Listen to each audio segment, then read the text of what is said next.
मेरा नाम मनीष राजपूत है। मैं सऊदी अरब में हाउस ड्राइवर का काम करता প্রিয় বন্ধুগণ, সৌদি আরবে কর্মরত একজন হিন্দু ছেলে হঠাৎ লাইভে এসে মসজিদের সামনে দাঁড়িয়ে সৌদি আরবের মুসলমানদের সম্পর্কে এমন কি বলল, যার পুরো ভিডিও ফুটেজটি আপনাকে দেখাতে চলেছি। আমাদের নবীর শহরে কর্মরত একজন হিন্দু ছেলে একটি মসজিদের সামনে দাঁড়িয়ে জুম্মার দিন লাইভে এসে সকল মুসলিমদেরকে সম্বোধন করে যা বলল তা সকলের হোশ উড়িয়ে দিয়েছে। বন্ধুগণ, আজকে পবিত্র জুমার দিন এবং আপনাদের সকলকে পবিত্র জুমার দিনের মোবারকবাদ। আপনিও চাইলে আমাকে কমেন্ট বক্সে জুম্মা মোবারকবাদ দিতে পারেন।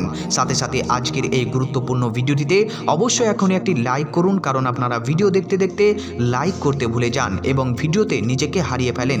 তাই অবশ্যই ভিডিওটিতে একটি লাইক করে ফেলুন। প্রিয় বন্ধুগণ, হিন্দু ছেলেটি লাইভে এসে সৌদি আরবের মুসলিমদের সম্পর্কে এমন কি বলল, যা প্রত্যেকটি হিন্দু মুসলিম সকলকে শোনা দরকার। আপনার কাছে মাত্র যদি 2 মিনিট समय থাকে তাহলে আপনি অবশ্যই ভিডিওটি শেষ পর্যন্ত দেখতে থাকুন। मनीष राजपूत है। मैं सऊदी अरब में हाउस ड्राइवर का काम करता हूँ। सऊदी अरब में जब भी मैं अपने कफिल को खासकर जुम्मा के दिन नमाज पढ़ने के लिए मस्जिद लेकर जाता हूँ, तो वहाँ देखता हूँ कि मेरा कफिल कभी कभी मस्जिद के बाहर या रोड पे ही अपना जाए नमाज बिछा के नमाज पढ़ने लगता है। और भी बहुत सारे शेख लोग आते हैं, रोड पे ही अपना जाए नमाज बिछा के नमाज पढ़ते हैं। फिर बाद में जब मैं अपने दोस्तों से पूछता हूँ कि तुम कहाँ थे, तो मेरे दोस्त बताते हैं कि मैं तो मस्जिद के अंदर नमाज पढ़ रहा था। तो मुझे समझ में आता है कि मस्जिद का एक वसूल है। अगर आप मस्जिद में पहले पहुँचते हैं, चाहे आप किसी के नौकर हो या रोड पर कूड़ा बीनने वाले हो, तो आपको मस्जिद में पहले जगह मिलेगी। और आपका मालिक अगर देर से पहुँचता है तो उसे मस्जिद के बाहर जगह मिलेगी और वो कोई आपत्ति भी नहीं जता सकता है।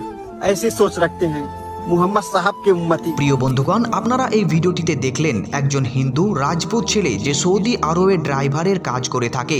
সে মসজিদের সামনে এমন কি দেখলো, যেটি দেখার পর সে মজবুর হয়ে গিয়েছে ভিডিও বানিয়ে সকল মানুষকে বলার জন্য এবং মানুষদের সামনে ইসলামের সৌন্দর্যকে বয়ান করার জন্য। প্রিয় বন্ধুগণ, যখন সে দেখলো যে আরবি শায়েখের ড্রাইভারের সে কাজ করে থাকে, সে রোডের উপরেই জায়নামাজ বিছিয়ে নামাজ আদায় করতে আরম্ভ করেছে, অথচ যে নৌকার চাকর যারা লেবার এবং মজদুর তারা মসজিদের ভেতরে নামাজ আদায় করছে। সে হিন্দু ছেলেটি যখন তার বন্ধুকে ফোন করে জিজ্ঞেস করলো তুমি কোথায়, তখন সে মুসলিম ছেলেটি বলল আমরা তো মসজিদের ভেতরে আছি। অথচ তার কাফিল যিনি নিজে একজন আরবি শায়েখ, সে মসজিদের বাইরে চাটাই বিছিয়ে নামাজ আদায় করতে আরম্ভ করেছে। এবং যে কেউ ভিআইপি থেকে ভিআইপি লোক হলেও সে মসজিদের বাইরে এসেই নামাজ আদায় করছে। তখন সে হিন্দু ছেলেটি বুঝতে পারল যে মসজিদের একটি নীতি নিয়ম আছে। আপনি যদি কারো নৌকার চাকর হন অথবা আপনি রাস্তায় কাগজও কুড়িয়ে বেড়ান, আপনি যদি প্রথমে আসেন তাহলে আপনাকে মসজিদের ভেতরে প্রথমে জায়গা মিলবে। কিন্তু আপনি যদি মালিক হন অথবা আরবি শায়েখও হন, যদি আপনি পেছনে আসেন বা পরে আসেন তাহলে আপনাকে বাইরে নামাজ আদায় করতে হবে এবং সে এই ব্যাপারে কোনো আপত্তিও করতে পারবে না। আগে সে হিন্দু ছেলেটি এটিও বলে যে এই রকম চিন্তা ভাবনা রাখেন মোহাম্মদ সাহাবের উম্মতিরা এবং এই শিক্ষা সেই মহামানবের দেওয়া একটি শিক্ষা যে কোনো বাদশাকে গোলামের উপর প্রাধান্য দেওয়া হবে না এবং কোনো সাদা মানুষকে কালো মানুষের উপরে প্রাধান্য দেওয়া হবে না। সবারই মর্যাদা সম্মান সে আল্লাহ তাআলার পবিত্র ঘরে গিয়ে এক হয়ে থাকে।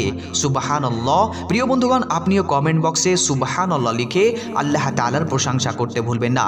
আমাদের এই চ্যানেলে যদি আপনি নতুন হয়ে থাকেন তাহলে অতি অবশ্যই এরকম সুন্দর সুন্দর ইনফরমেটিভ ভিডিও পাওয়ার জন্য চ্যানেলটিকে সাবস্ক্রাইব করে পাশের বেল বাটনে ক্লিক করে অল নোটিফিকেশন করে রাখবেন পরবর্তী এরকম সুন্দর সুন্দর ভিডিও সবার আগে দেখার জন্য।